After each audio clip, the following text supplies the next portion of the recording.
And the point of this text is to set up the foundation for today's class. As today's class, we're moving on into lesson number 5, in which we're going to focus on how to give what's called constructive criticism, or as the Torah refers to it as tochacha, which is reproof. But before we move on to today's lesson, let's just learn one text from lesson number 4, because lesson number 4 was focused on seeing the positive in our relationships.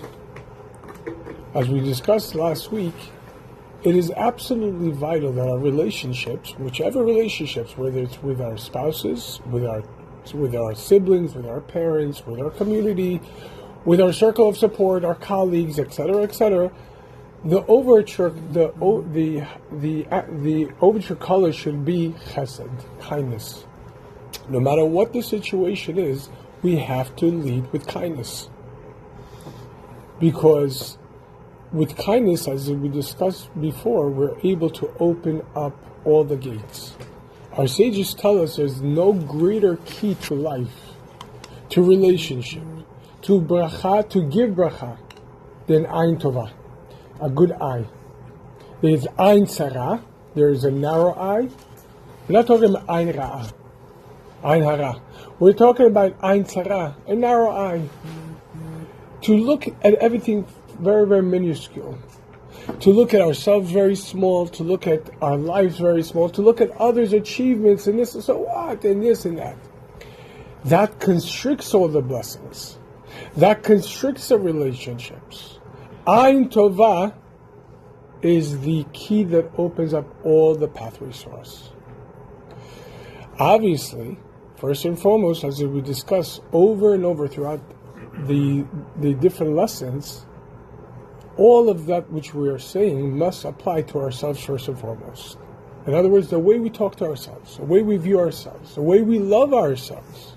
V'ahavta l'reacha kamocha, in the operational focus is kamocha.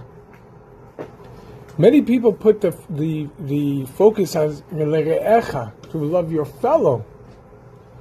But the Torah commands us to love yourself, to love your fellow as yourself. If one does not know how to love themselves, how to be aligned with themselves, how to accept themselves, that doesn't mean that we don't have to work on ourselves. But as I came across a study just last night, those who perpetually work on themselves, quote unquote, are people who are trying to run away from themselves. I'm thinking I'm going to post this study. People who are perpetually, constantly working on themselves are trying to hide. They're not comfortable with themselves. It's okay to work. It's important. Adam la'amol yulad. A person is created to labor. And we're not just talking about physical labor. We're talking about emotional and mental, of course, spiritual. But in the same way, we have to be okay with ourselves. How many times did we say this throughout this course already? Self-work is predicated on self-worth. When one understands, truly values, internalize their own goodness, it doesn't matter your religiosity, your not religiosity, but understand that each and every one of us created by God. And as we spoke here on Shabbat, every one of us has a particular mission. We do understand that when we get into a car and input into the GPS a set trajectory, the GPS immediately configures which roads, which turns, which highways, and so on and so forth, where to avoid traffic, where you have to go to the traffic because it's unavoidable. Well, the Gemara tells us something fantastic.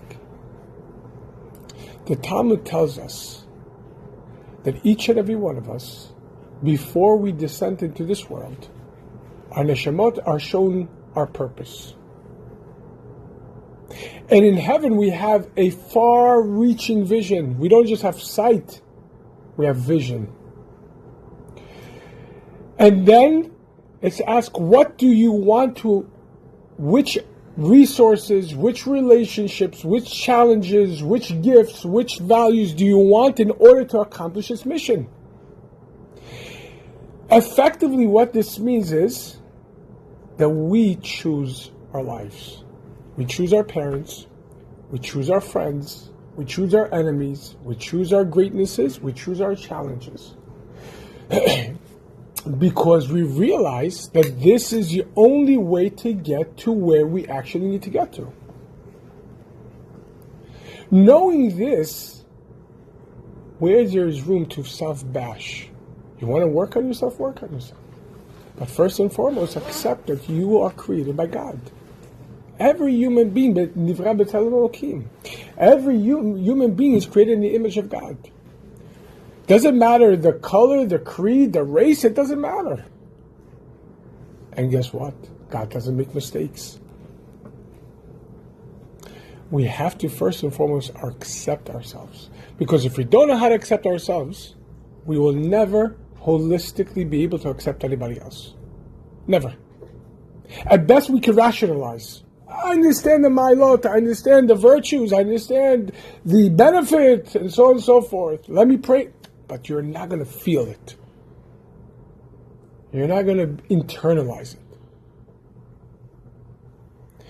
This is this is the foundation for any given relationships.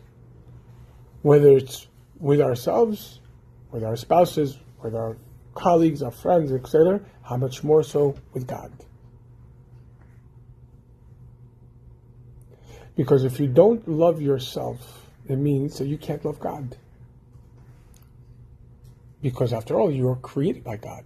And as our Talmud says, how do you show love? Show love by loving that which your spouse loves. As we spoke about in Sfirat HaOmer, Chesed Shebechesed means I could say, I love you very much.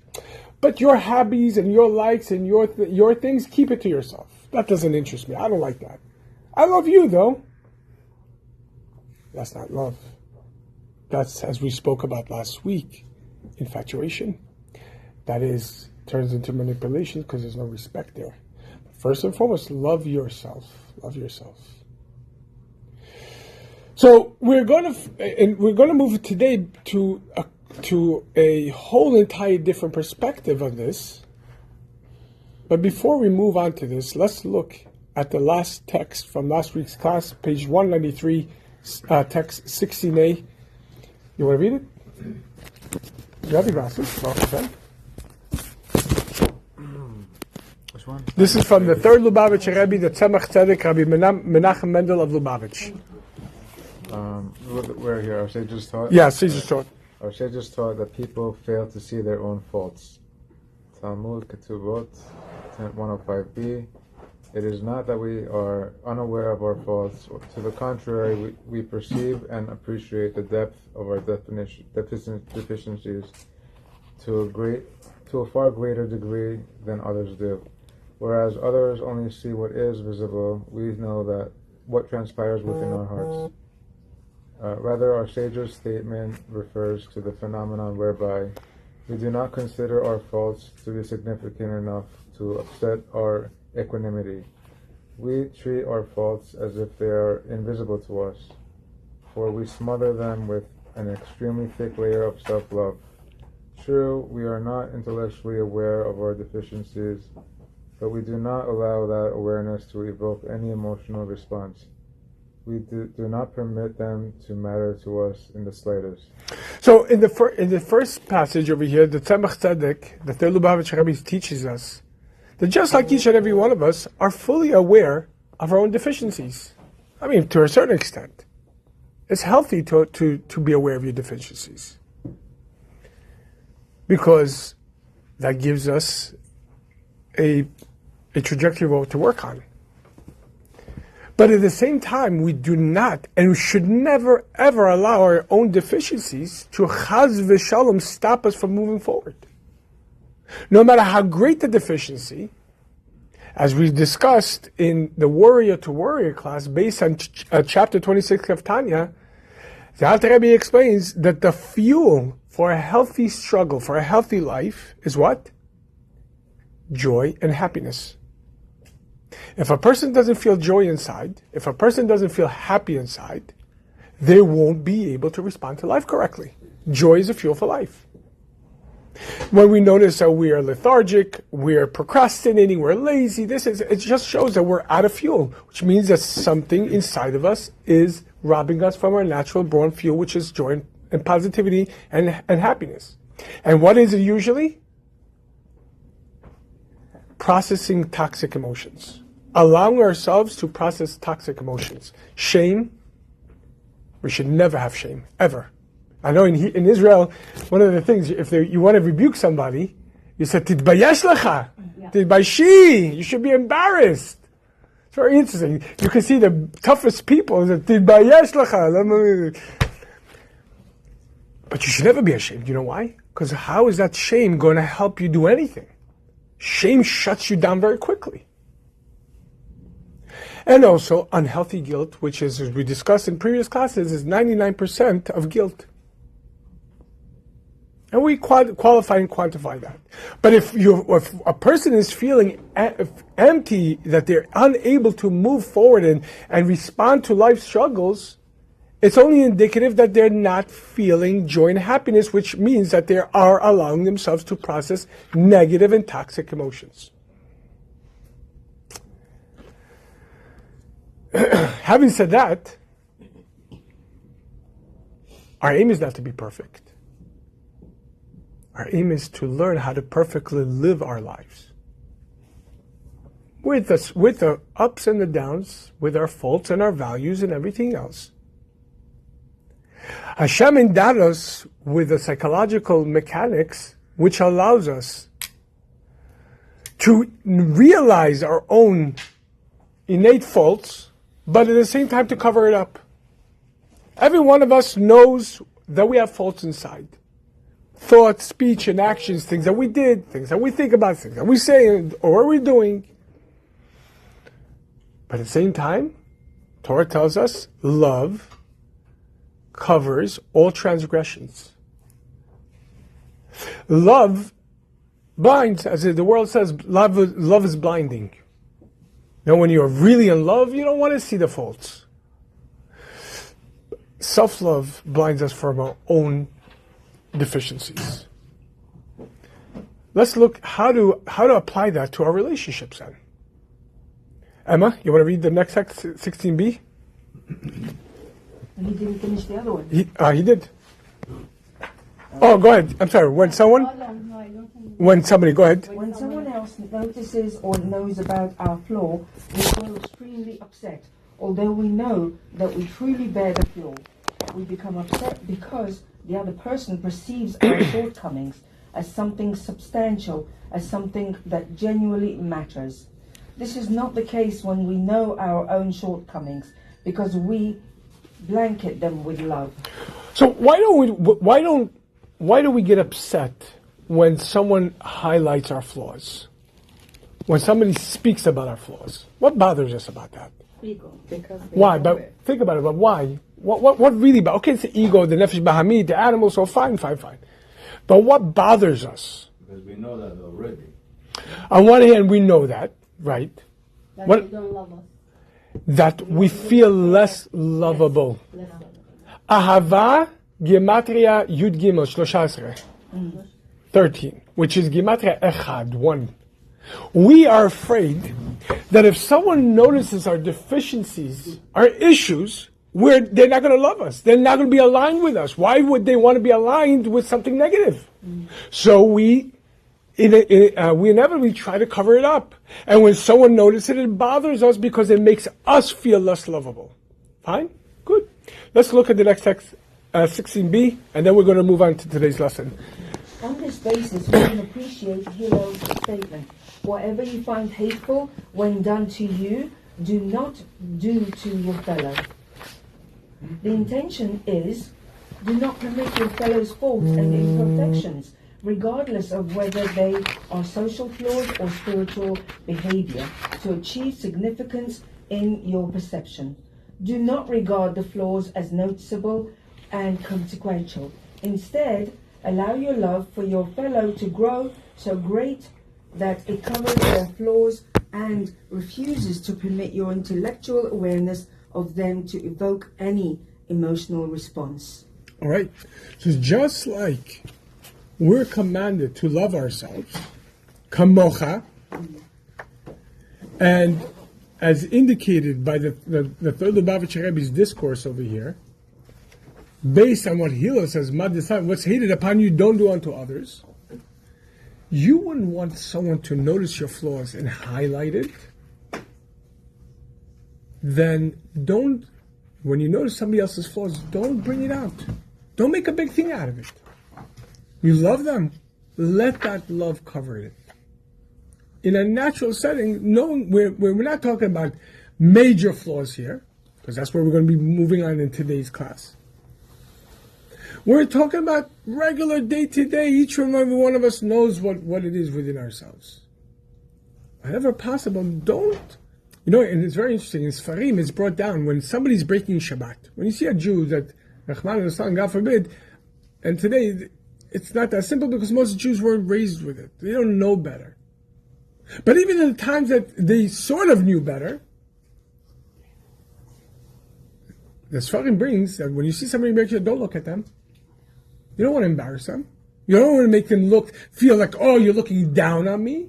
Oh, you think you're holy and I'm not. And because that creates a schism. That creates a separation.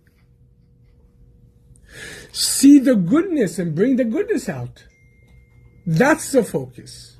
The focus is always to see the goodness, to bring it out in them, highlight it. As we spoke about the amplifier and the reducer. You remember last week we spoke about the amplifier and the reducer?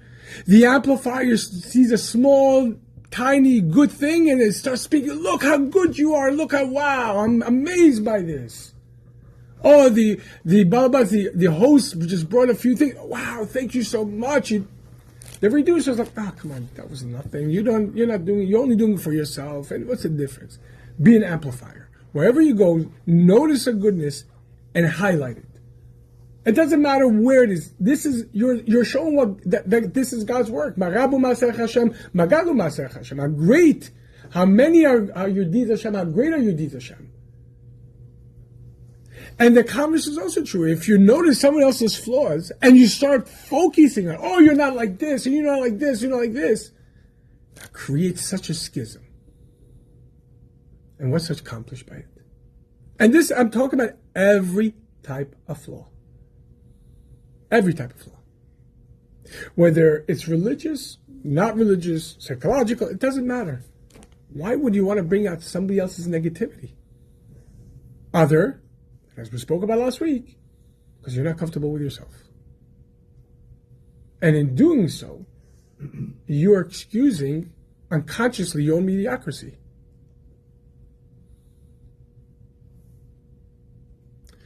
And there's no reason for that. That's pure nefesh bahamis. That's pure animal soul, ego. It's sense of control. I need to control things by pushing somebody else's down. I remember once I was a kid. I was a proficient swimmer, and my brother told me that he was on the way to a pool over here in the Hamptons. I was 10. He was 8. My father's aunt Alea Shalom, had a major property, and we would go there from Brooklyn, pool for ourselves and everything else.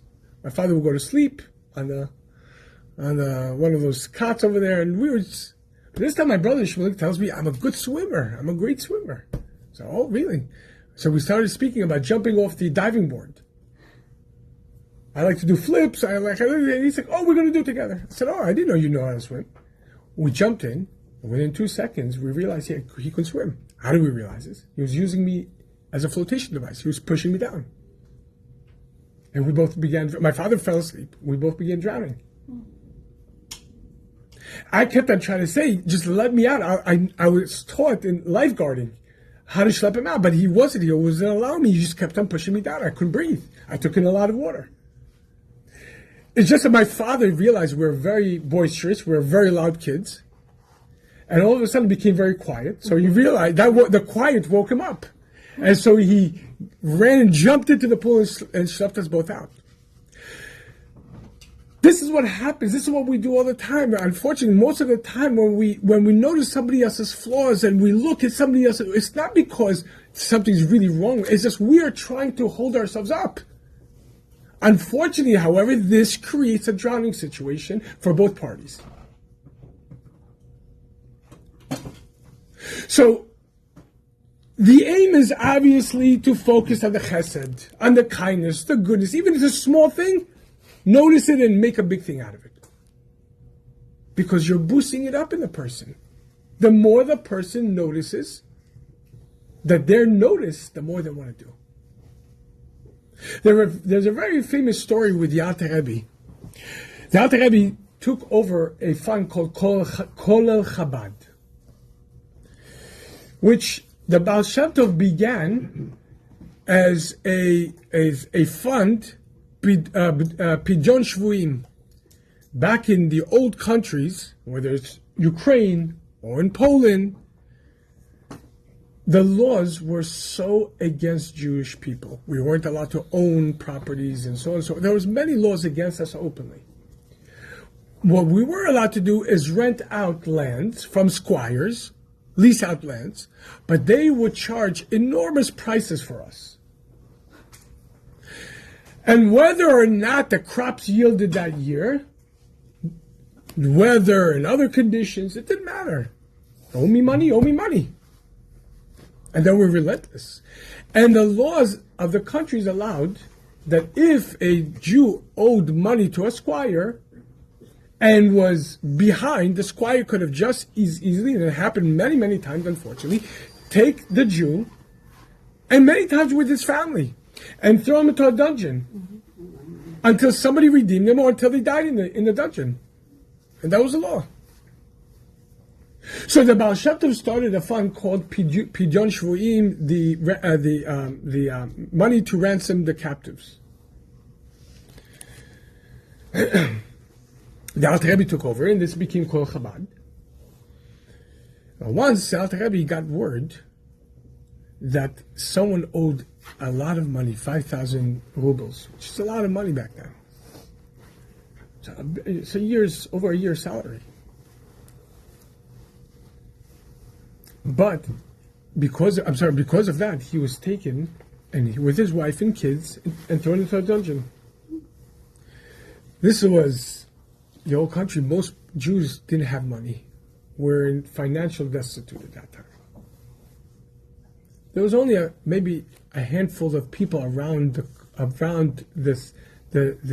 different cities who had that type of money. When the students approached Alter Rebbe with the question, who do we approach? And they were thinking this one, that one. Somebody came up and says, Rebbe, there's only one person in our vicinity that I know that would be able to ransom with this type of money. But he's a miser. He's known to be a miser. He's very stingy with his money. People come to him with the greatest causes. He says, I feel bad. But what does he do? He gives a nickel. He gives 5 kopecks. The Alter Rebbe says, we're going to go to him. He says, Rebbe, you're going to waste your time. Many great tzaddikim came to him, and he never helps. He says, let's go. They came with the Rebbe. The squire, the Jews saw the Rebbe. Said, Rebbe, what are you doing here? Rebbe says, I came because there's a very important cause. There's a family that's in the dungeon, and we have nowhere else to turn to. We need your help. He says, how much is it? He says, 5,000 rubles. He says, wow. And he could have paid the entire thing over like 20 times, 30 times in one shot, without even blinking. He says, hold on one second, I'm going to go into my room, I'm going to go into my purse and get the money. Comes back for the nickel, with 5 kopecks. The students roll their eyes. Says, you see Rebbe come. The Rebbe gets up and gives him a hug and a kiss and gives him a receipt that you gave such tzedakah today. And they said, thank you so much, Rebbe, thank you so much. And he starts walking out with his students. The students are dumbfounded. The Rebbe makes such a big deal out of what? What did this guy do already? 5 kopecks, 5 cents, and $50,000.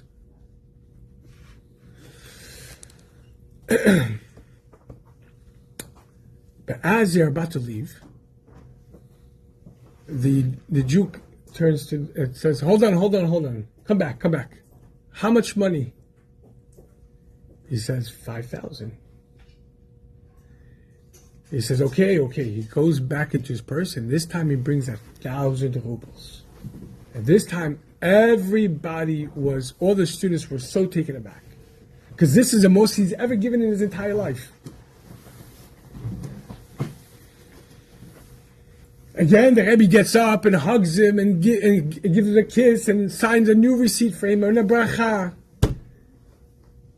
And he's about to leave. And then he says to him, Rebbe, come back. How much? He says 5,000. He comes back, he gives 5,000.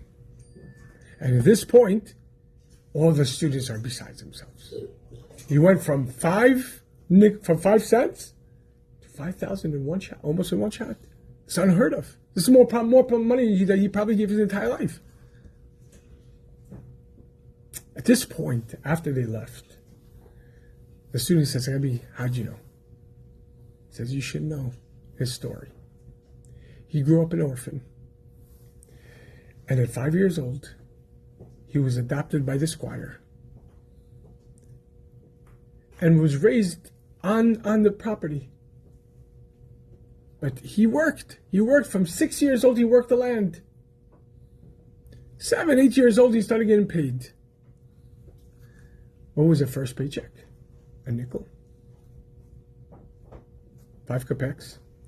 So happened the first time he got paid, there was a tzedakah collector who went to property to collect, and he thinks he's coming to a very wealthy estate, and he's speaking to the son of the wealthy guy, and he says, I need help with your father. He's like, it says, but I need help. So he gives him a nickel. He looks at the nickel and says, what can I do with this? And he throws it back at him.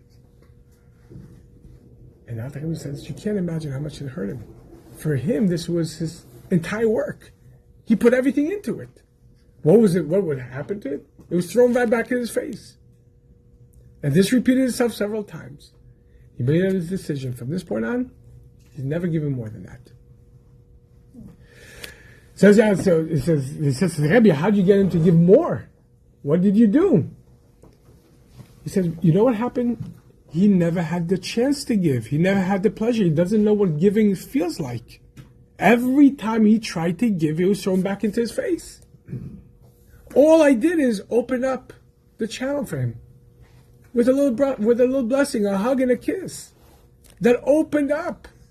Every one of us wants to do good. But sometimes we feel we're trapped and we can't do good. Why? Because of trauma, because of past experiences, because it was thrown at us, and so on and so forth. And because of this, we get stuck.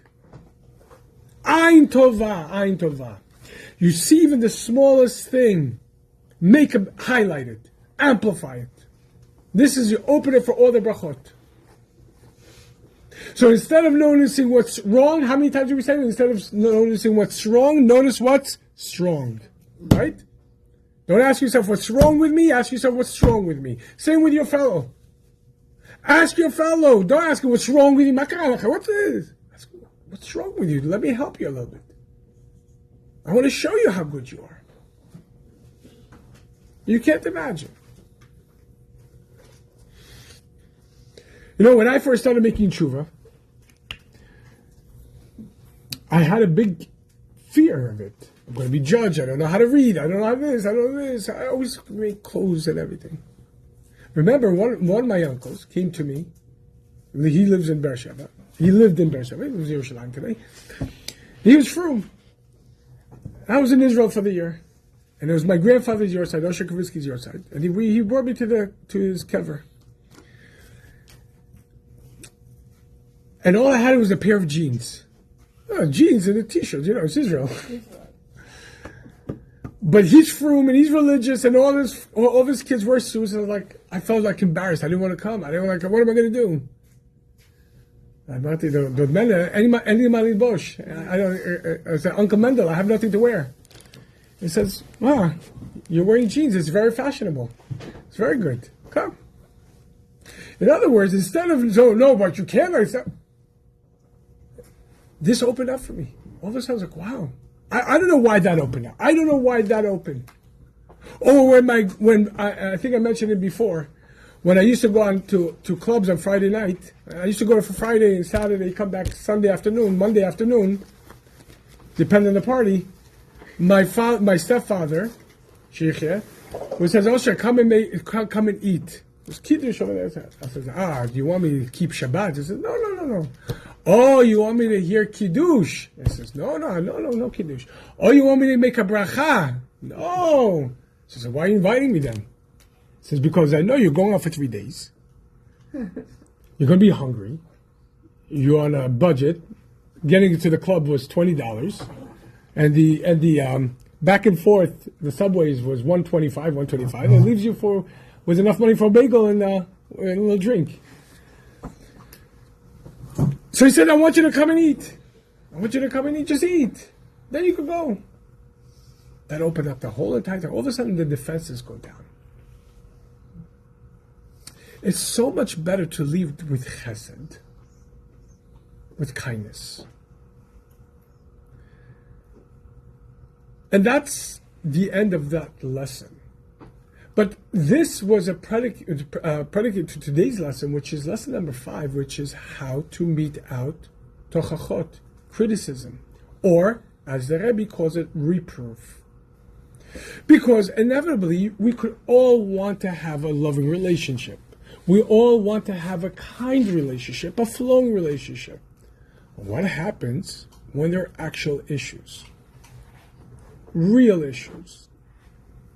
For example, if one of the spouses he or she is on the phone constantly, ignoring the relationship. What happens if the children are misbehaving or they're failing in school? What happens if you have a neighbor that keeps on throwing things into your yard, or just messy yard, or a colleague at work that's just as noisy as this, and you have a real issue with it? What, are you going to leave with love? Of course you're going to leave with love. But you have to fix it. And just like the rest of the previous classes innovated to us that there are 2 ways of doing things. There is a godly soul, the nefesh elokit's way, which finds oneness in commonality with everyone. Doesn't matter who they are. In every single situation, recognizing it's all from God. And every person is holy and important. And there's the nefesh bahamut way, the animal soul, the ego, the self-defense, the offense, and so on and so forth. So too, we're going to see in the art of reproof that giving criticism, constructive criticism, reproof, is not a negative thing. Actually, it's a very, very positive thing. Depending on when and how and whom and when. But the ultimate, depending on what is the motivation.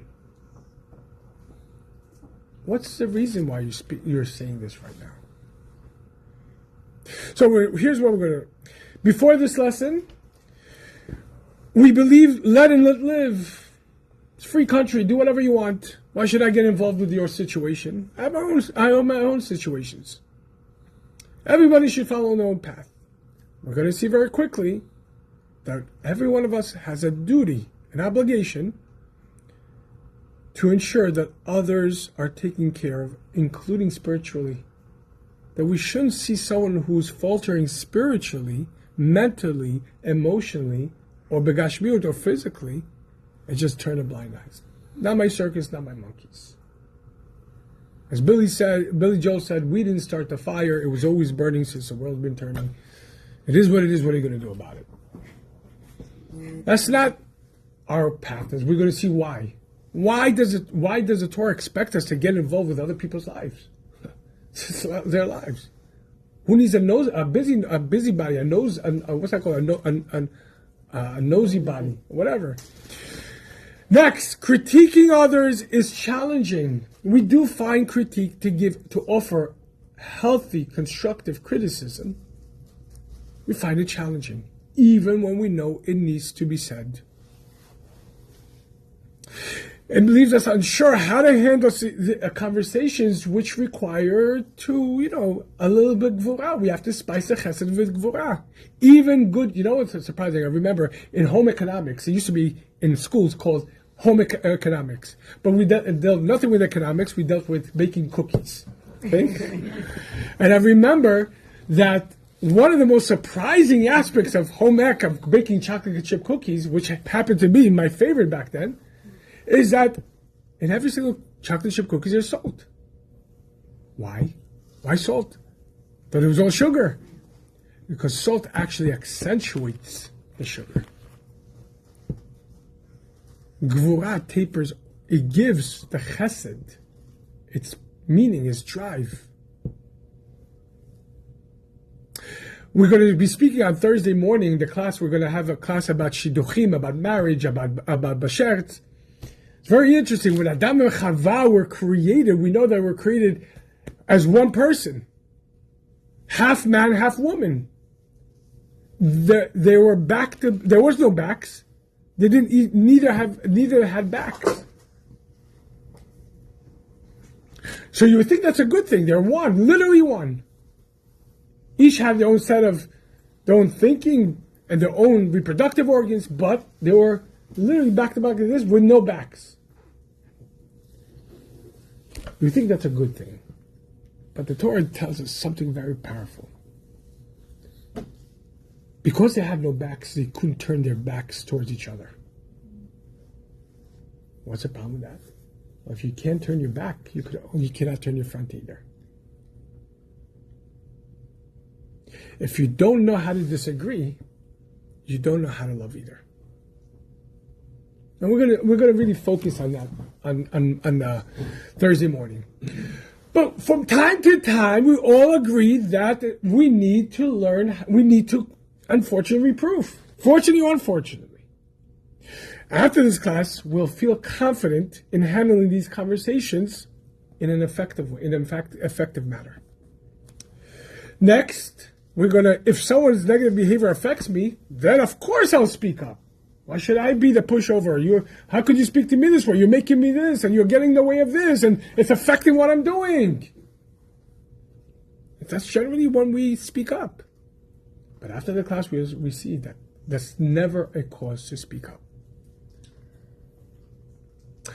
In the sixth lesson, we will focus on situation where when there's betrayal and actual pain involved. Today we're dealing, like I said, your spouse is on the phone too much, or your kid is this and this. We're going to get into the real nitty-gritty in the last class about forgiveness and how to move forward.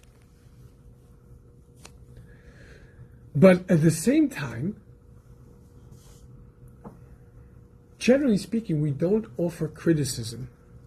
We don't offer reproof because we feel bad. That's never a good reason. It's always going to backfire if it comes because you're making me feel bad. Criticism and reproof is never about ourselves. It's always about improving the situation, improving the person based on who they are. And finally, when I notice something wrong in another, it's their issue to address. Should I get again? Not my circus, not my monkeys. Why should I get involved? But we're going to see that when I notice something wrong in another, it's also, as we spoke about 2 weeks ago, a reflection off of me. The fact that by Hashgacha Pratit, Hashem is showing this to me. Doesn't matter who it is. The fact that I'm seeing this means there's something that I need to learn about myself first and foremost before I even open up my mouth for this person. So we learned 2 weeks ago, the Baal Shem Tov says that each and every one of us is a mirror of each other. When you notice someone else's flaws, it's like seeing a stain on your face in the mirror. What good would it be to start polishing off the mirror? You're not cleaning anything. You're wasting your time. Clean your face first and foremost. When we notice someone else's flaws, first and foremost, we have to ask ourselves, why am I seeing this? What is God communicating to me that I need to work on? Once you resolve it inside of yourself, whatever comes out will be so much more holistic, so much more pertinent. The Gemara teaches us, the Mefarshim of Gemara teaches us a very important foundational lesson in any conversation form. How much more so when it comes to tochachot, to reproof. Dvarim hayotzim min halev, nichnasim el halev, upalim polatim. Words that emanate from the heart, penetrate the heart, and bear their effects. When we are able to resolve within ourselves the situations which we are triggered by because we noticed it, we're going to be much more effective in helping someone else. Okay, so that's going to be where we're going with this. Let us begin text number 1 on page 197. This is from the Gemara, Masechet Archin. Can I ask a question? Sure, please. Being a chesed or doing a chesed to the family or your siblings, whoever is in need of any, special attention, it's going to be, which one is higher? Doing chesed to the needy people out of our, territory or inside the family or whoever we. That's an excellent question. Aniyecha b'sharecha kodmin. There's a laws, just like every single mitzvah in the Torah, tzedakah is a mitzvah. And just like there's a law, when it comes, the laws of tzedakah is aniyecha b'sharecha kodmin. The paupers in your gates, in your own midst, take precedence. Which means there's a hierarchy. First and foremost, you begin with your own family. And meeting at tzedakah, first and foremost, make sure that the people around you, whether it's your siblings, it's your parent, whatever it is, then your immediate community, your own shul, your own Jewish schools, then the cities, then the state, then the country, and then out of the country. The only time there's a variance to that is Zakah for Eretz Yisrael.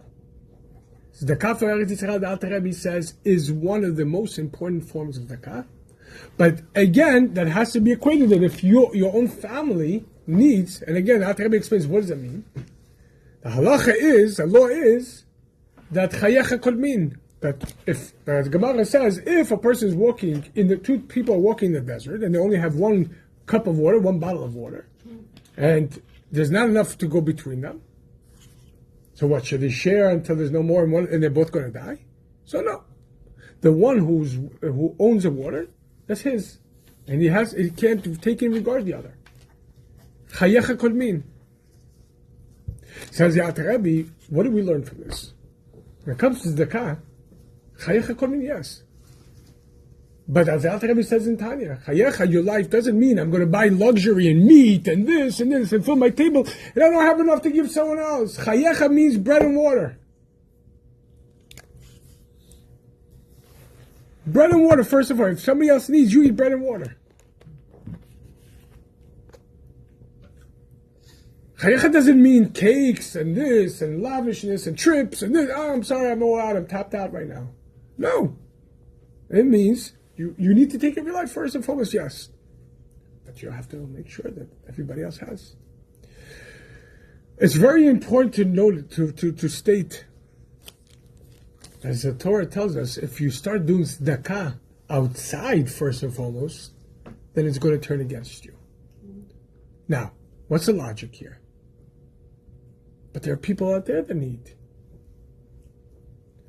Says the Rebbe, the Rebbe explains, and this is what the Torah explains, that by divine providence, by Hashgacha Pratit, Hashem put you exactly where you need to be.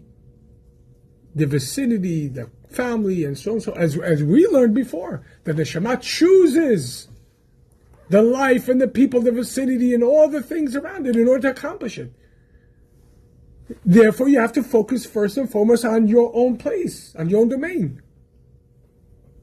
Then you start helping outwardly. But again, your own domain means that you have the bread and water, the life and everything is taken care of. Not the luxury, I need to take this trip, I need to buy this car, and this. You have enough to give to everybody. Hashem. We should be rich and we should be very wealthy and have the nicest things. But not to show off. That's number one. Number two, not at the expense of helping others. The Ashgacha Prati, the divine providence that you are living in with your family, your country, your home, your city, and so on and so forth, your shul, means that Hashem put you there because that's where your chesed needs to go. That's your mission in life. That's where you're going to perfect your mission as well. It's symbiotic. We know the famous letter that the Rebbe wrote to a young man in 1965. 64, I think it was the Peace Corps. Remember the Peace Corps in 1963, 64? The Peace Corps started. Somebody wrote to the Rebbe in 1965, I think it was 65, that they wanted to travel to Vietnam from Brooklyn to install water mains. You were in Peace Corps. You know what Peace Corps? I don't know if they came to Iran, but or to Russia or to Ukraine, but they definitely went to the Far East and everywhere else. So what they were basically like shluchim. And the Rebbe actually said, the non-Jews are doing this. We are like, and people are complaining, why are we doing this? It was basically young men and women were sent to different countries, far remote countries, in order to set up water mains and roads and schools and so on and so forth. Well, one young man writes to the Rebbe, I would like to get a bracha to travel to Vietnam to install water mains. And the Rebbe says, that's a great idea. But just one question. Are all the water mains in Brooklyn already fixed? It's a great idea. But the water mains underneath your home and underneath your city, are they all in shape that you're traveling to Vietnam now to fix theirs? We see what happens when a country collectively starts focusing on everyone else except for themselves. It creates an implosion inside, a vacuum. Yeah, of course you have to help. There's no question. You have to help everyone around. First and foremost, make sure you're on sturdy ground. Rabbi, what if you wrote, I want to go do it in Israel? Same thing. It's great to go. Adrabah. Not a question. But if you're looking to fix, first and foremost, you have to start with yourself. You have to start where God put you. And know one thing, that the trickle effect, you start fixing here, it energetically moves outwards and inspires others to do, and so on and so forth. That's true. Okay. Let's look at... Sorry, it includes prayer also. Some people say pray for others before you pray for yourself. Did I hear that one wrong? No. There is an inyan that when you pray for others, then whatever you pray for others is sincerely for them as well, Hashem will bless you as well with it. Kol mevarech mitbarech, anyone who blesses gets blessed first and foremost from Hashem. Halacha, let's say somebody else's child will get married first, then for example. Not first. Not just first. Like, No, but I say. Why do you have to like first? You're not first. That could come from an unhealthy guilt. Okay. Let so and so get married, but you find their other half, their bashed, and so on and so forth. Okay. Right? And mine as well, and on both of us, whatever, mine and theirs, it doesn't matter. Okay. Thank you. Let's move. Let's look at the Gemara. A very interesting dilemma that our Mishnaic sages note as quoted in the Talmud regarding reproof. Who's a good English reader here? We Lady from Britain. English. But I already did. Give everyone chance. I like You your read? accent. Okay, so text number 1, page 197. Rabbi Tarfon exclaimed, I wonder if there is anyone in this generation who knows how to accept critique. If one person tells another, remove the sliver from between your teeth, the second retorts, remove the beam from between your eyes. Rabbi Eliezer ben Azariah commented, I wonder if there is anyone in this generation who knows how to properly provide critique. All right. We all encounter this. You try to bring something up to someone, and what did he say? Look at the pan calling the pot black. The color black. Right? What is he saying? He says, when you say to someone, remove the little sliver between your teeth, what did he say? Look at what you have a beam. There's a question why a beam with slivers is a whole entire thing. We're not going to get into this now. Look at the beam between your eyes. Why? What is he saying? In between my teeth, nobody really sees, but you are telling me to remove my thing in between? It's a small thing compared to what? How dare you? Who do you think you are to talk to me, to tell me? Look at your own life. Take care of yourself first. In other words, we see that as soon as you try to say something to someone in order to help, they become defensive. And they become offensive. And they shut down. And that in itself creates an unhealthy strain on the relationship. Because as we know, what's the aim of giving the critique? What's the aim of reproof? To improve the situation. To improve the relationship. Therefore, as we're going to see, every word that we offer when it comes to the critique has to be in line with, I want to make our relationship better. And it has to come from the place, it has to come from a place where I love you. I know how good you are. Otherwise, it's going to be, there's a famous joke. Guy comes to a doctor, the doctor takes his blood, says, Mr. Smith, I want to tell you, you have high cholesterol. He says, okay, so what? He says, let me ask you, do you smoke? He says, yeah, 3 packs a day. He says, first and foremost, you got to quit. He says, okay. And do you eat fatty foods? He says, yeah, all the time. He says, well, you got to go on a strict diet, keto diet, intermittent fasting. He says, okay. And do you exercise? He says, never. I never have a chance. He says, you have to exercise every day for 1 hour. No, after the appointment, the doctor gives him a bill. Looks at the bill and says, I'm not paying this. He says, why not? He says, you didn't do anything for me. He says, no, I charge for my advice. And Mr. Smith says, who says I'm taking your advice? What are you charging me for? I'm not taking it. In other words, it's nice. It's everybody has advice. Everybody has what to say, but who says I want to hear it? Well, here's the thing. In a relationship, in any given relationship, whether it's a platonic or intimate relationship or professional relationship, a support relationship, we need to know how to advance situation when we feel there are impediments that are growing inside of them. But again, there's a healthy and a holy way to do it. So, for the sake of saving some time, there's 2 exercises here. The first exercise, and you don't have to think it out. You don't have to. But think about this. And 198 says, think of an individual who once provided criticism that you did not take well. What was it about the person's style of communication that closed your heart and mind? Think about a time when somebody criticized you, and instead of saying, yeah, you know what, you're right, you immediately shut down and you became defensive and offensive.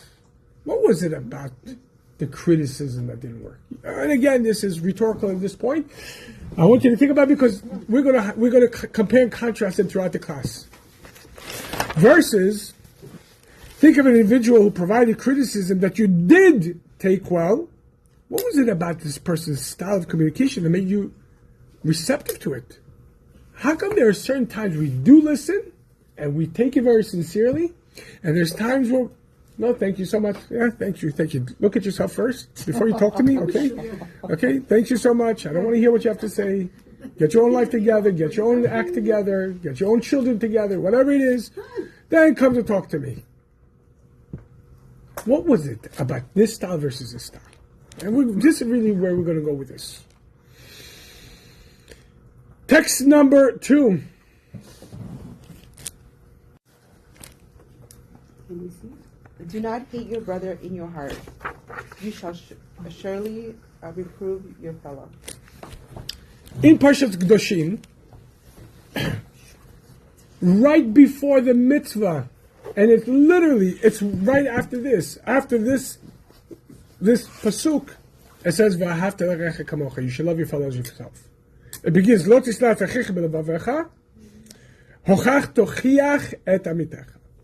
Then it says, "V'ahavta l'recha kamocha." And we're going to look at it in course number 5, in lesson number 5, in dealing with critique, reproof, and in course number 6, where there's actual, we're going to see this verse could be learned on different levels, when somebody really hurt you, somebody betrayed or abused and stuff like that, how to move forward. Today we're going to look at it on one layer. For the next few classes we're going to look at it one layer. But what is it? What is that mitzvah? The mitzvah is, don't hate your brother in your heart. You should surely rebuke your fellow. Reprove your fellow. Let's understand. Let's qualify this. In Western society, everybody sets up boundaries and walls. And my life, my private life, my relationship with God is my relationship with God. You try to help someone and says, no, this is private, between me and God, between me and this. Don't get involved in my business. Western morality, especially here in America, the Constitution, what is it based on? Based on rights. Based on rights. I have the right to life, liberty, and the pursuit of happiness. And all the Constitution and all laws are there just to make sure that each person's right is not infringed upon. There's no obligations. For example, if a person, God forbid, sees somebody else gets hurt in an accident, and unfortunately, we had this class, the ethics, we had a whole entire series of classes in ethics. We discussed many cases here in America where someone sees, and we see this today, unfortunately in the youth, when you see somebody is getting hurt, somebody's in an accident, somebody's getting beaten up, what do they do immediately? Oh, look at this, look at that, right? Well, and they're not held liable because there's no legality that would mandate them to do anything. They have their right for life, liberty, and pursuit of happiness. If I want to smoke in a private domain, well, that's going to infringe on someone else's life, liberty, and the pursuit of happiness. I can't do that because now my right to pursue happiness is infringed on theirs. And all the courses is just there to see how do you mediate between these two.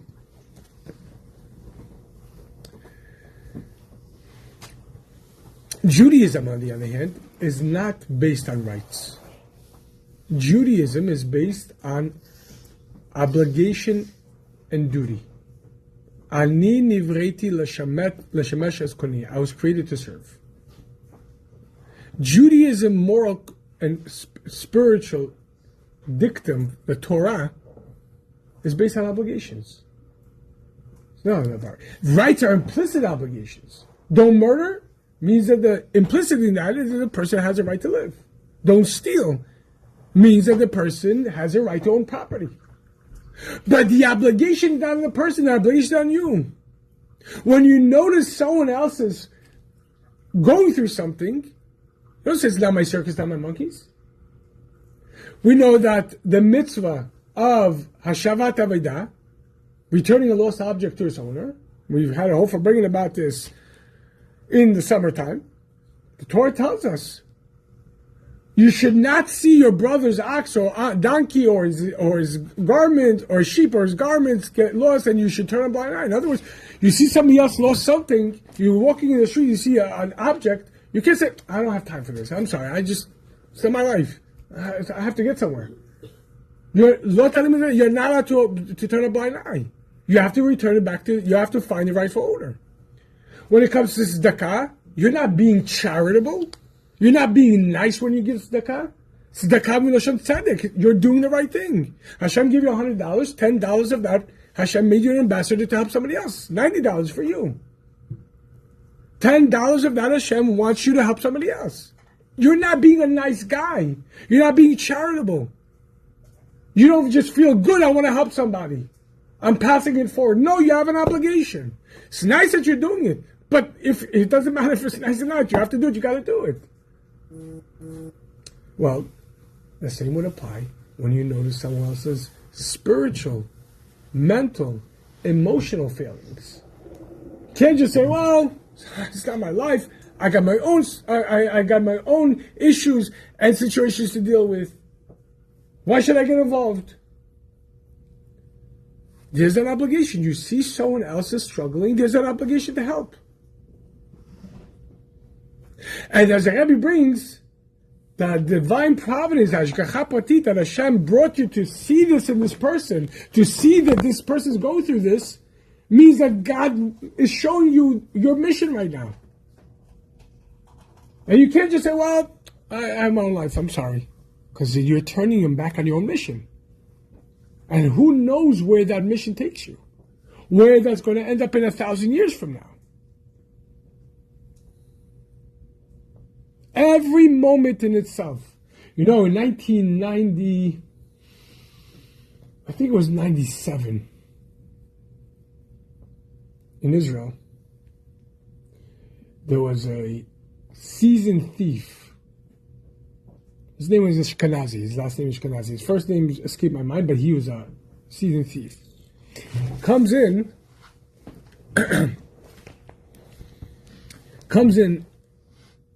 last day in school in Israel, everybody goes to the beach, to the Chof. In Israel, it happened to me several times, you could leave your stuff on the beach, you come back, it might not be there. There was more than one or two times I had to go back on the bus in my bathing suit. Only my bathing suit.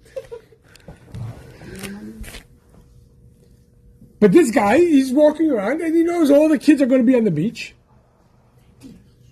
in the water, and he's going to just go through everything. He comes to one of the bags, and it's a designer bag. He doesn't want to rummage for it now on the beach. He doesn't want to get caught. So what does he do? He takes it. And he runs with it to hide somewhere so he could rummage through it. When he opens it up, sees there's a bomb in there. A terrorist put a bomb in there, so when the kids come out, it's going to explode. Wow. Now what does he do? If he's going to go to the cops, they're going to ask him, how'd you get this bag? How'd you come with this bag? But he says, what am I going to do? I'm going to go to the cops. And he went and told the cops. He effectively saved how many lives? Baruch Hashem. As a reward for this, they made him the chief security for anti-theft on the beach. Who knows better? But you never know how one act could change an entire life. You never know. Kiss is not my circus, not my monkey. Judaism says you see something, it's God showing you need to help. It doesn't matter if you like the person, you don't like the person, if they're going to be nice to you or not, if they're religious or not religious, it doesn't matter. You see a person go through that, help. It's not your cheshbon. It's not your cheshbon if you like them or not. This is your mitzvah. But we're going to see it's so much deeper than that. Because when it comes to critique, you can't just say, well, I have a mitzvah to tell you, so you got to listen now. Because we all know where that's going to go.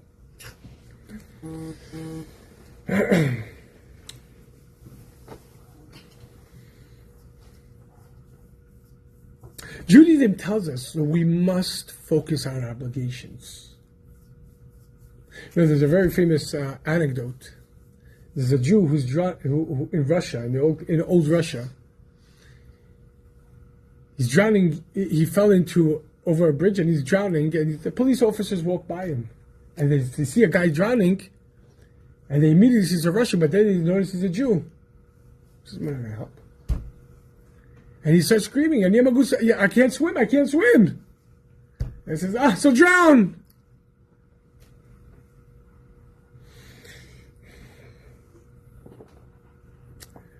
Just as about to take his last breath, he's like, "Down with this stupid communist government!" At that point, the police officers run and slap him out so they can arrest him for inciting counter-revolutionary sentiments. In other words, the world will get involved when it suits them. We must get involved because this is what we hear.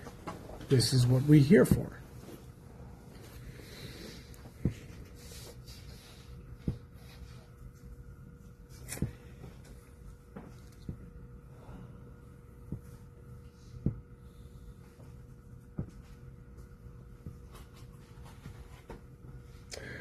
First and foremost, we have to understand and internalize that the reason why we offer up the reproof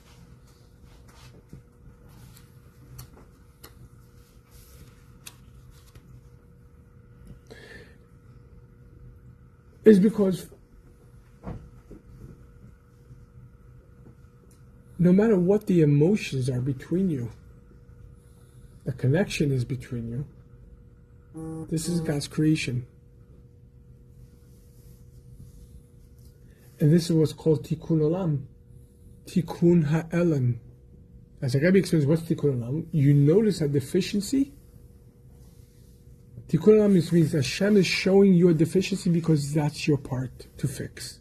This is where you become God's partner. Tikkun olam, tikkun ha'elam. Olam is elam, concealment. You notice a deficiency, a concealment, help. Number one. Number two, every one of us, all the Jewish people, no matter what's the background or the foreground, we're called one person. Anne Frank wrote this in her diary. She bemoaned this. She says the ultimate truth comes out that what one Jew does, all the Jews are held responsible. But what 1 million not Jews do, each one of them is doing this privately. The world considers us one. And we are one. Doesn't matter what background, foreground, doesn't matter. We're all one. We're all one. We're all one body. Just like in the body, you have the brain, you have the eye, you have the nose, you have the fingers, you have the heart, you have the spleen, you have the our entire body, every one of us is a piece of a body. What affects one part of the body is going to affect the other. Anyone ever stubbed a toe before? Uh-huh. It affects everything. You ever had a splitting headache? The effects of walking, right? The Gemara our sages give a very interesting parable to this, and we all know that in the world there's a very famous parable, but it actually comes from us. A person can't say. And this is the same with spirituality. When you see somebody else's that they're struggling spiritually, you can't just say, just let them do. Why? Because we're all together. We're all one. God forbid there's a major infection in one part of the body, like God forbid in any other body, the mouth can't say, well, why should I take an antibiotic? Because now I don't have a problem. It's in my leg. It's in my foot. It's all the same. What are you saying? It's one body. A person, and this is the mashal. The mashal is, a person can't start in a ship and start drowning a hole in their side. And you say, what are you doing? You're making a hole in the ship. He says, oh, don't worry. It's only on my side of the ship. I'm not doing it on your side. Because it's all one ship. What affects you will affect me. We're all one. We're all one nation. And this is one of our issues that we spoke about many times, that one of our biggest struggles throughout all of history, to recognize that we're all one. It doesn't matter that they're Sephardic, Ashkenazic, Moroccan or Persian, Bukharian or this, Israeli. That, it doesn't matter. Religious, not religious, we're all one people. What affects you affects everybody else. What affects everybody else affects you as well. There's a very famous story.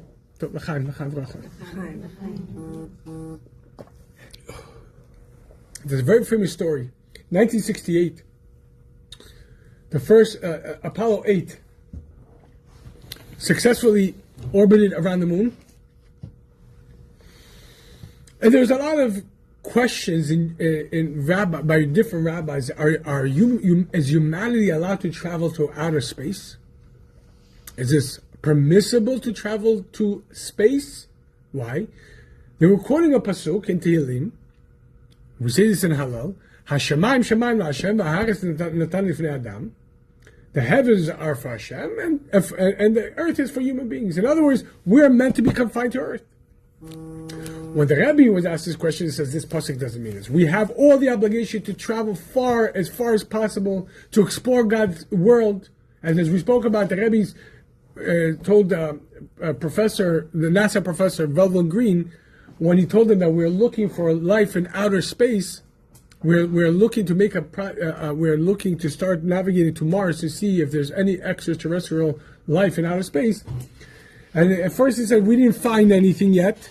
And the Rebbe says your obligation as a scientist is to keep on looking. You got to keep on looking. Because you ask the Rebbe, should we keep on looking or not? Maybe it's where he said money. It says you're a scientist. Your obligation is to keep on looking. You can't say there isn't, because if you're saying there isn't, you're saying that God is limited. There's no way He could have done it. Your obligation as a scientist is to keep on looking. So the Rebbe absolutely said, yes, you have to travel to outer space and look and so on and so forth. Now, on ABC radio, two prominent rabbis, Chabad rabbis, one of them Rabbi Posner, very famous rabbi, who recently passed away. And it could have been Rabbi Hecht, I don't remember the second rabbi, were interviewed. This was an anomaly that national radio interviews two rabbis in regarding what's the Jewish perspective on space travel. In the course of the conversation, the interviewer asked them a below-the-belt question. Sort of, he says, listen, let me ask you a question. Your Torah says that you have to check every leaf and all of this before you're eating, because you can't eat bugs, because each bug you eat is 10 lashes for each part, for the antler, the second antler, the head, the body, the tail, the first foot, the second foot. Each one is 10 lashes. Says the interview to the rabbi, says, don't you think this is a little archaic? Lashes for eating a bug? You guys are outdated. Come on. What did the rabbi say? The rabbi says, look, in reality, this could never happen.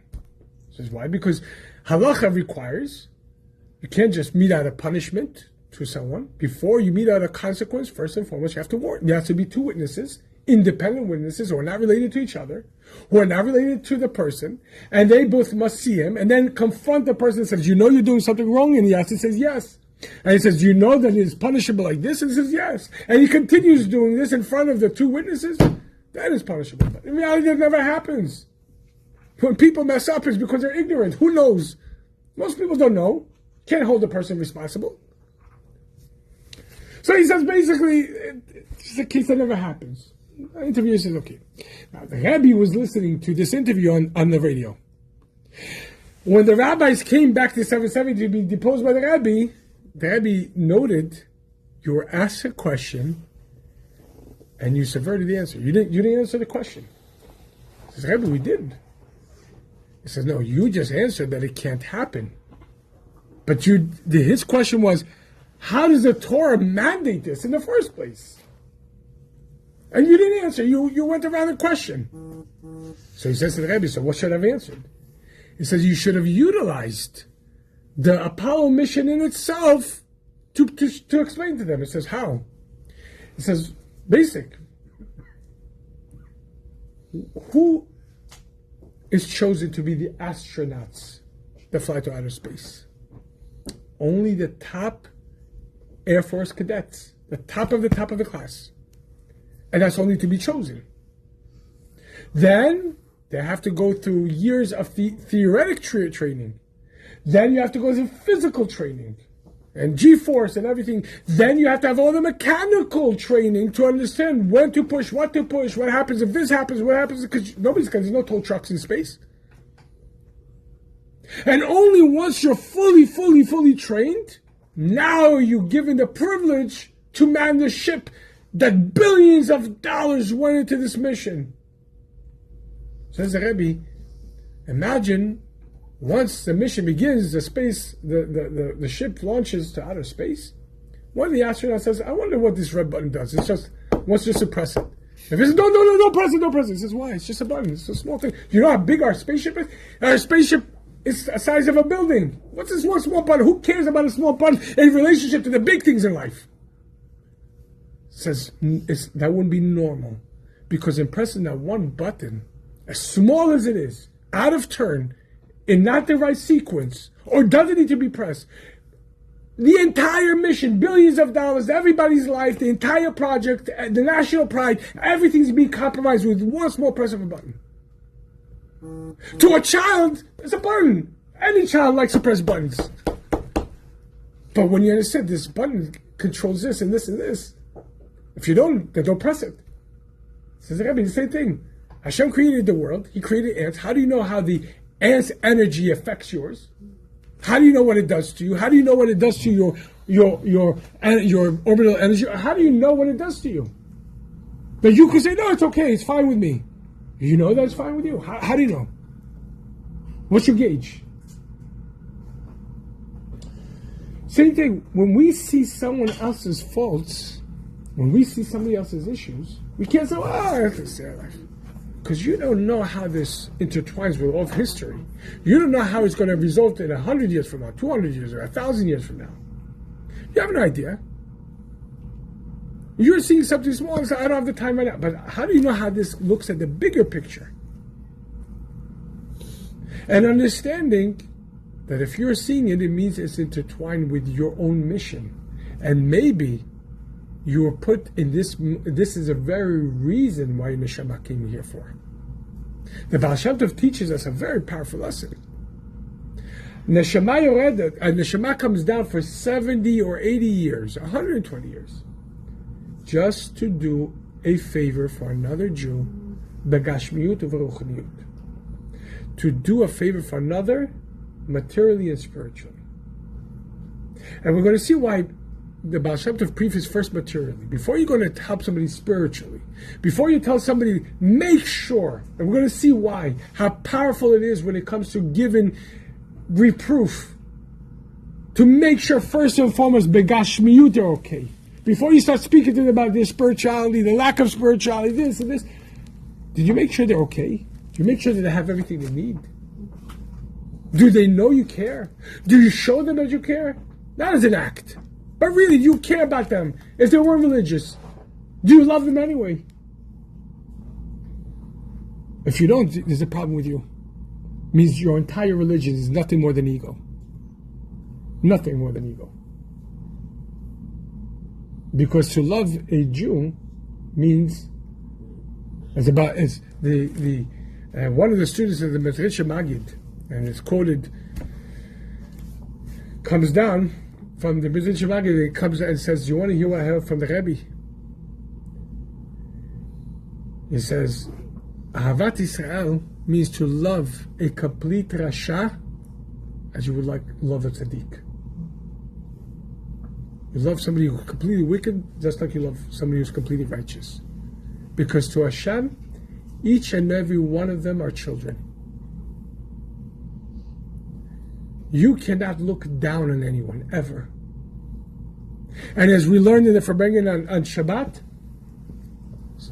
sometimes you don't know, this person looks religious. How do you know he's religious? Just because he looks it. And this person looks completely secular. How do you know he's not more religious than you? How do you know he doesn't have more emunah than you? You know, the Jew, their organization who called Kiruv Rechokim. to bring closer the far people. Like, I'm not going to say your name. We don't have kiruv. We don't have, why? Because how do you know this person's far? How do you know he's not closer than you? Maybe he's just hidden a little bit. Maybe the wellspring underneath him is just hidden by a bunch of sand. And all you have to do is remove it. But underneath all that sand, there's a gushing water, there's a gushing wellspring. How do you know? Why? Because you're looking at the surface. What do you know about the surface? For some, not just that. Somebody came to the Rebbe Rashab. Today was the Rebbe Rashab's birthday, the 5th Lubavitcher Rebbe's birthday. So somebody came to the Rebbe Rashab, Rabbi Shalom Dovber, and so the Rebbe sent him to give of Chassidus, give of a Chassidic philosophy in a remote location. Comes to this location, the Jews there barely understood how to read, how it is. And it's like he gave it a little bit, and he felt discouraged. He comes back to the Rebbe and says, I think it's, I don't know if it's a waste of I don't know if it's a waste of time. I'm not sure if, because they don't understand Chassidus. And the Rebbe looks at him and says to him, and you understand Chassidus? You think you understand what it says here? But you understand concept. Do you really understand these energies? Like, what are you, Moshe Rabbeinu? Are you Rebbe? Like, but do you understand this? Okay, you understand the concepts. The main thing is to give it over. Who are you making cheshbonos with? In other words, what do you know? There was a woman, I think we said it in one of the Verbrengens, we could have said it here, I don't remember. There was a woman who came to the Friedrich Rebbe in 1940 when the previous Rebbe came here. American Jewry was in disarray, to put it mildly. Everybody was on the trend. The thought was America is different. It's not Europe, it's not Russia, it's not this. It's going to be different here. American Jewry was in a state of decay, of assimilation. When the previous Rebbe came here, the first agenda was Tarat HaMishpacha, women should go to mikvah, religious, not religious, go to mikvah. They're doing a favor for your children. But yeshiva, immediately, Lubavitch, you have to start opening up a yeshiva. And the Hasidim says it's impossible, it's not going to happen, and this and so forth.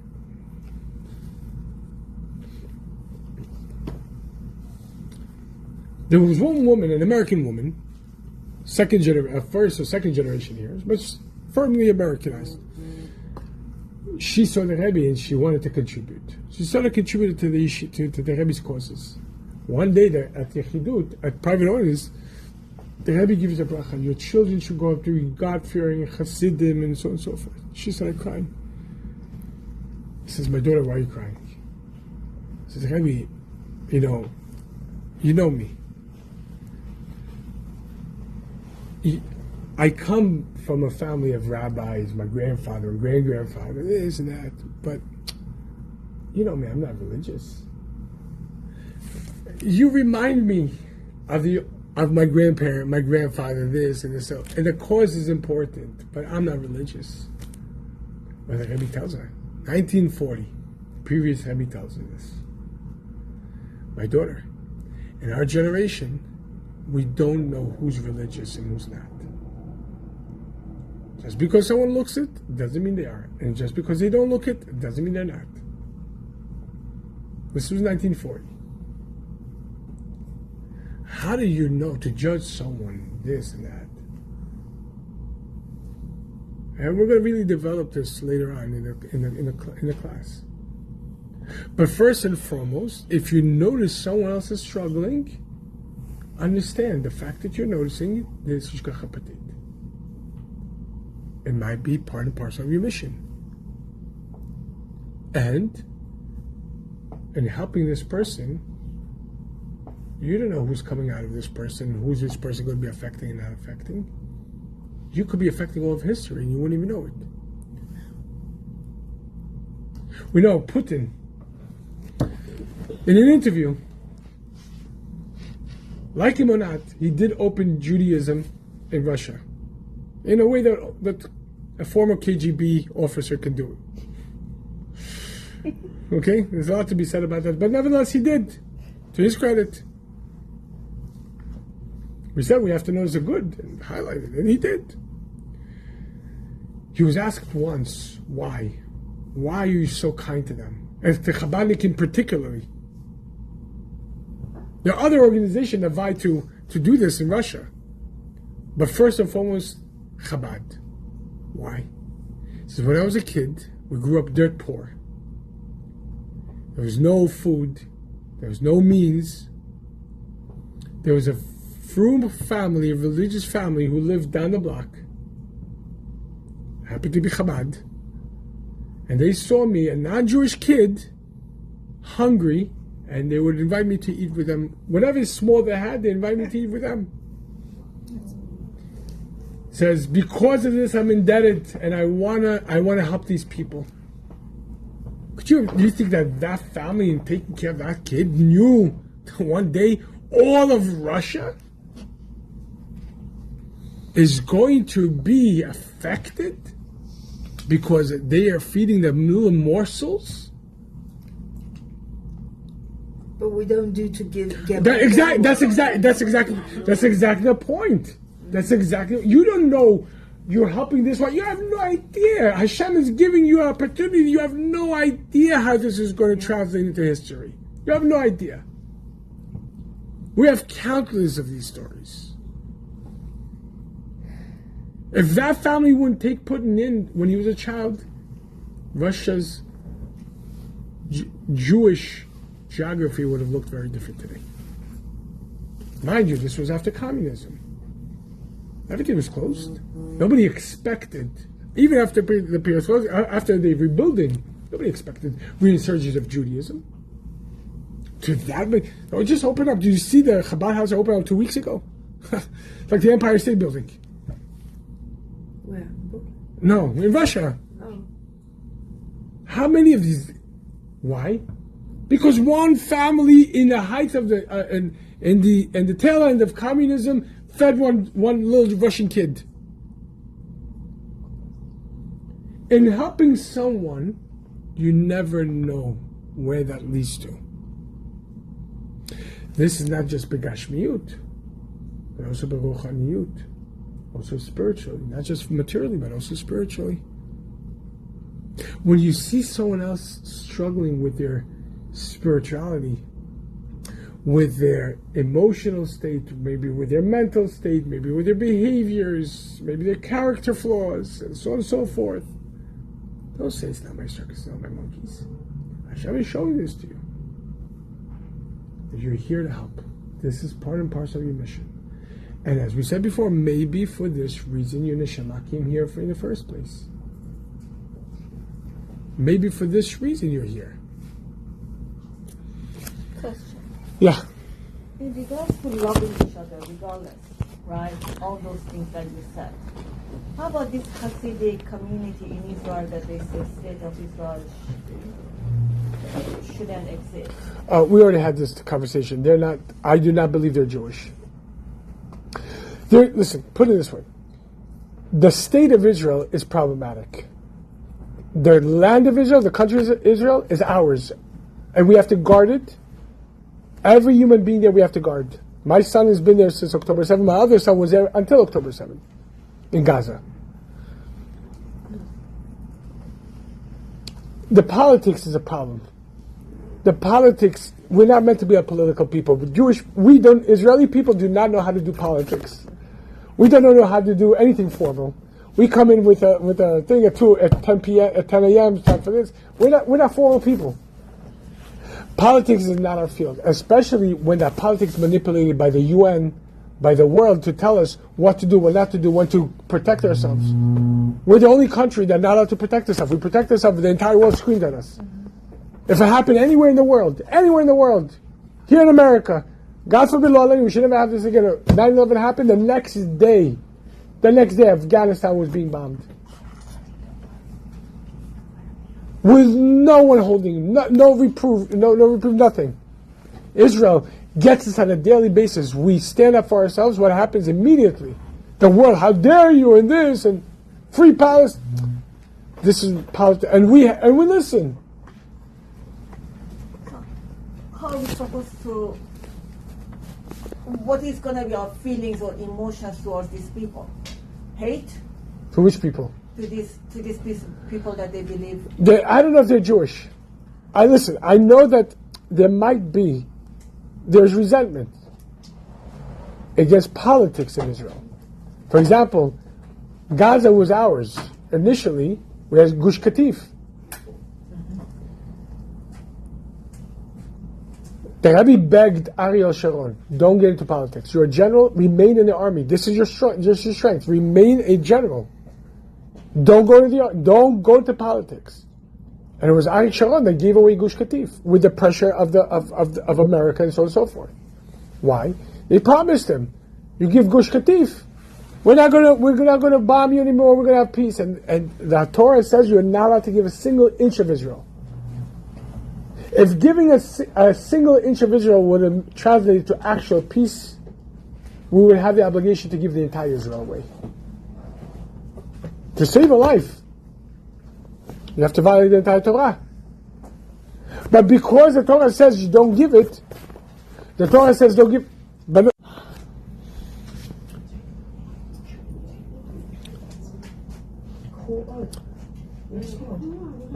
when Israel made that concession, we were promised by Bush, by the UN, by the Palestinians, you give Gush Katif and that's it. No more terrorism.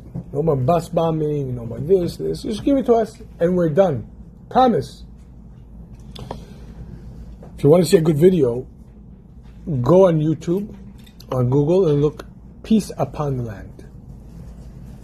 These are talks from the Lubavitcher Rebbe that the Rebbe spoke about in the 60s, the 70s, and it's as though the Rebbe is speaking about now. Word by word. You can listen to it, it's translated to English. It's as though the Rebbe is speaking about everything that's happening right now. Very clearly, very to the point, politically and material. And so what happens? On top of giving Gush Katif, which is Gaza, forget about the fact that we were forced to abandon our shuls, our schools, our home. It was an orchard there. It was beautiful. Pardes, beachfront property. On top of the fact that we were forced to leave, we were forced to take out our own the bodies from the graves to move them because they didn't want them there. You know how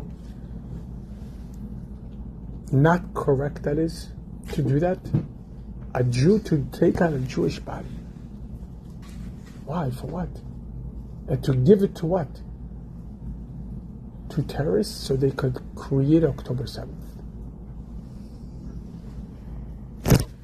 To take forcefully women and children out of their home? Like, I'm not going to say it, but in other times in other countries. And they're forced to. They can't say no. They're soldiers. And on top of that, to protect themselves, they're not allowed to. So many laws governing how they're allowed to protect themselves. One of my friends, who was we're in yeshiva around the same time in 770, got married, joined the army, Chabadnik. Very famous story. A terrorist came and started stabbing, and he was just released from base. He had his gun on him, in his uniform, and he shot the terrorist. He didn't kill the terrorist. He incapacitated the terrorist. Terrorist went to the hospital, Israeli hospital, being treated by Israeli government. My friend went to jail because it's attempted murder. For saving lives. This guy couldn't kill people. No. This is the issue. This is the issue with politics. Skewered. Having said that, Israel is our country, is our place. We are not allowed to give a single piece of it away. We have to protect every man and woman and child over there, because this is Hashem's land. We just now have to play politics with it. So there are religious denominations that are against the state of Israel, as far as the government, because this government, if they think that they need the money here, and they're going to, the money is going to pressure us from protecting ourselves, then it's not our country then. On the other hand, what we have to know is, Baruch Hashem, we've been through the thick and thin of history. The guardian of Israel does not sleep, nor does he slumber. Israel is the land, as the Torah says, this is a land that the eyes of a God your Lord is upon it from the beginning of the year to the end of the year. It's our country. We have to protect it. The Rebbe expressed himself several times. The soldiers, the boys and the girls, and they're literally boys and girls. You're talking about 17, I mean, you're talking about 18, 19, 20-year-olds. You're talking about kids, who stand and protect Israel with mesirut nefesh, with self-sacrifice. And they protect the men, women, and children of Eretz Yisrael, even the people they never met, they never know, they're never going to know. But they protect them with their own bodies. Says the Rebbe, no matter what the religiosity or lack of disposition, religious business, spiritual disposition, doesn't matter, have an automatic share in the world to come.